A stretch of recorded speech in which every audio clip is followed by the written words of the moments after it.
We finally reached that stretch of the offseason where, after wandering in a desert of player news for months, we are now drowning in a flood of sound bites and beat reports. Dynasty trade value can become a lot more volatile at this time as players' outlooks will shift wildly and dynasty managers overreact to the latest news. So today, I'd like to cut through the noise and offer my takes on some of the key backfields across the NFL.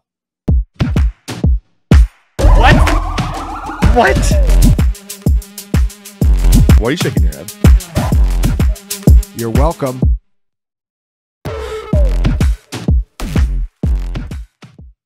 Now, before we get started, I just want to let you know that you can get 10% off any plan at the Fantasy Points website using my code PURE10. There are great plans for college football or DFS, but my personal favorite and recommendation would be the Fantasy Points Data Suite, which in my opinion is the best tool for anybody looking to bring their fantasy football analysis to the next level. It's got a ton of advanced stats, things you can't find anywhere else, and it has incredibly complex filtering, so you can look at things through formations or personnel or down and distance, pretty much anything you want to understand what's going on within the game. So if that interests you, go over to fantasypoints.com/plans and put in my code PURE10 for 10% off. Now let's get into our first backfield, which is going to be the Denver Broncos backfield. It's made a lot of headlines over the last few weeks as people speculate wildly about Javonte Williams and his role in this offense. Feels like the narrative for much of the offseason has been that Sean Payton hates Javonte Williams, and recently we've even heard that, oh, him and Samaje Perine are battling for one roster spot and Javonte might get cut. I've been wary to believe those reports, and if we think back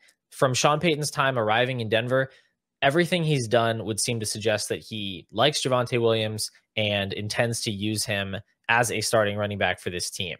You know, he comes in with Javonte coming off the ACL tear, gives Javonte 260 touches last year, doesn't really ramp up Jaleel McLaughlin, keeps him in a very minimal role, keeps Samaje Perine in a specialized role as a 2-minute drill guy. Then this offseason, all the Broncos do at the running back position is bring in Audric Estime, a 5th-round pick.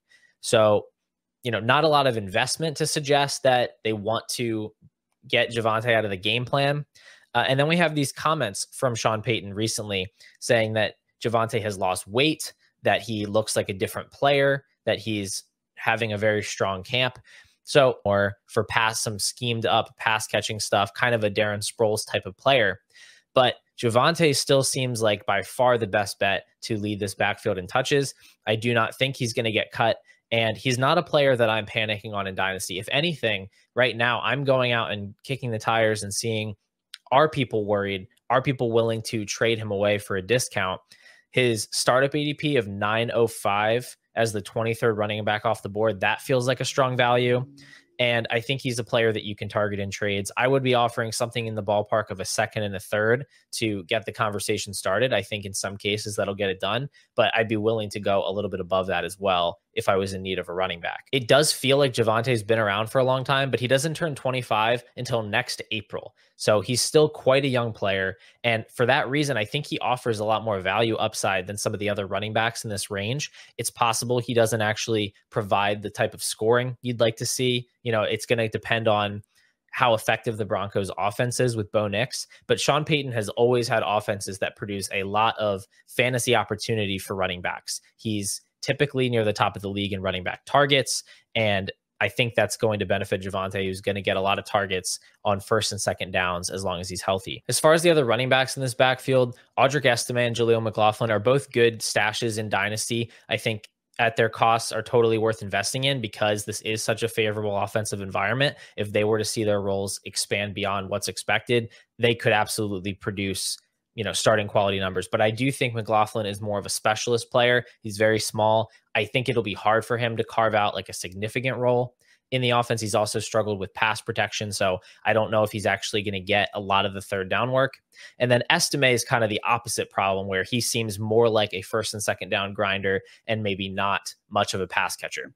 But again, totally fine stashing those guys, getting them thrown into deals. Now, moving on to the Bengals backfield, the feeling this whole offseason has been that Zach Moss is the 1A or the lead back for the Bengals.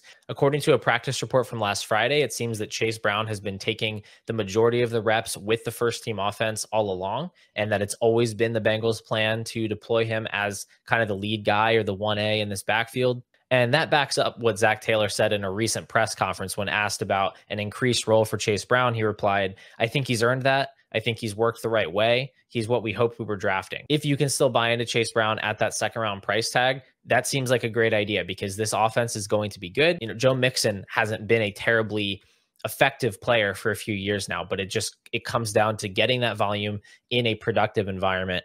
So if you can get that price on Brown, I'm all for it.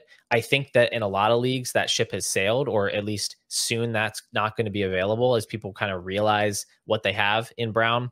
But I wouldn't go chasing the price too terribly high. This is still a former 5th round pick who had just over 300 scrimmage yards as a rookie.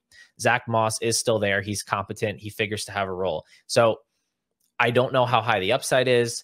And we don't know how secure Brown is in this role because we just have no idea really how good he is. It's a buying opportunity still in certain leagues, but I wouldn't get over my skis with Chase Brown. And on the other side of the coin with Zach Moss, I think it's time to try and get out on Moss while you still can. If he still maintains that kind of second round price tag that he's held through the offseason, now it's time to get out. Looking at Fantasy Calc, I've seen a decent number of deals over the past few days where Zach Moss is still being traded for second round picks. That is an opportunity that I would explore because, look, he's going to have a role, but we've already kind of known Zach Moss isn't a great running back. He's 26 years old. He's on his 3rd team. There's not a lot of value upside here. I don't know how much scoring upside there is here if they really want Chase Brown to be a focal point. So at a certain point, you kind of just want to cut your losses with Zach Moss. I'm sure he'll be good for some spot starts. He'll have some decent games, but I think if you can still get a second round pick for him or something equivalent, that's going to be the better bet in the long run. Now, the last backfield here I want to look at in depth is the Chargers backfield because I don't think any of us really have any idea what's happening with the backfield. I don't know if the Chargers know what's happening with the backfield. They brought in Gus Edwards to kind of be their de facto starter. He dealt with an injury this offseason, so he hasn't been there until recently to really start taking reps. He is taking reps with the first team, but J.K. Dobbins is also taking reps with the first team. Apparently, he's practicing in full. He is totally healthy, whatever that means for him at this point in his career, after suffering that Achilles injury in week 1 of last season. So right now it looks like Edwards and Dobbins are the co-starters. You have Kamani Vidal, the 6th round rookie. He's also dealing with an injury right now. He was working behind Jarrett Patterson in the first couple of days of training camp. Now, as a 6th round rookie, that's not really that surprising. I don't find it to be that alarming, but it is possible he starts the season on the practice squad. So, how do we attack this backfield that we think is going to have a lot of carries? Gus Edwards had some utility last season on the Ravens, but that was mostly because he was just getting an absurd number of rushing touchdowns.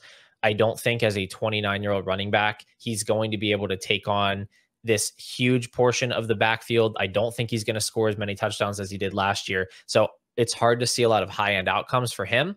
And then with J.K. Dobbins, I've had excitement for him in the past. It's just really hard to buy in at this point with the number of injuries that he's suffered. It's hard to believe that he can really be anything close to the same guy athletically or that he can really hold up over a full season. So I'm generally staying away from these players, especially if I roster one and I can get a second round pick in any season, 2026, 2027, I'm taking that. And I know that's kind of the boring response, or maybe you don't think that's realistic. It's going to depend on your league, but I would not be pursuing this backfield, even though there probably will be a winner in some sense, a player who does score a little bit better than their value indicates. I think it's too risky to really spend capital on either player. For a 3rd round pick, sure, you can roll the dice and see what happens. I would not be panicking too much on Kamani Vidal. Definitely don't drop him. I would hold him right now, even over like a 4th round pick. I would rather have him on my taxi squad because he was a good prospect. He was very productive in college, and there is still a ton of ambiguity with this backfield where we could see him elevated later in the season. Second half of the season, they want to try out some young legs and see what they have in Vidal. That wouldn't surprise me at all. We're just going to close out with some quick hitters. So these are just a few running backs across the league that I would like to touch on briefly. The first is Jonathan Brooks, and I just want to preach patience with Brooks because we have some recent comments from Dave Canales saying that Jonathan Brooks will not play in the preseason and that they're targeting week 3 or week 4 for his return to action. Now, this is what we really should have expected all along, considering he tore his ACL in November of last season. But the market has a tendency to overcorrect when we learn things that we've actually known all along. Like with this becoming official, with this being spoken out loud, it wouldn't surprise me if there's a little bit of a overcorrection from the market. Some people are selling for less than they should. Don't be one of those people.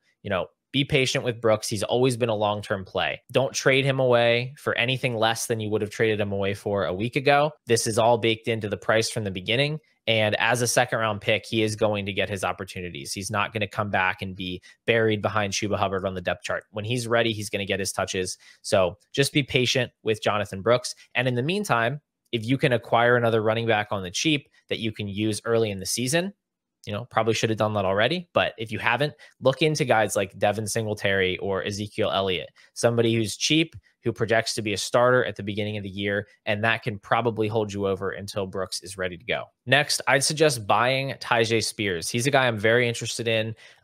Rookie season was pretty impressive, given that he was sharing a backfield with Derrick Henry. He was 5th in explosive run percentage last year, worked his way up to a pretty respectable percentage of the snaps, mostly by working on third downs and catching a ton of passes. He was 9th, I believe, in running back target share last year. And this offseason, Coach Brian Callahan has referred to both Pollard and Spears as starters, saying that both guys are going to get a lot of touches. I like Spears as a young back who could potentially become the 1A in this offense, or if not the 1A, he could get the majority of the high value touches, those receptions in the backfield. And this team should take a huge step forward in pass attempts because Brian Callahan is bringing in a much more pass heavy system. So I like those comments from the coach. I like where the offense is trending, and I like Spears as a player. So he's someone I would be sending out offers for prior to week 1. And finally, I'm selling Jerome Ford. So there's been a little bit of news around the Cleveland backfield the past couple of weeks. We had D'Onta Foreman go out with an injury. He was actually hospitalized, but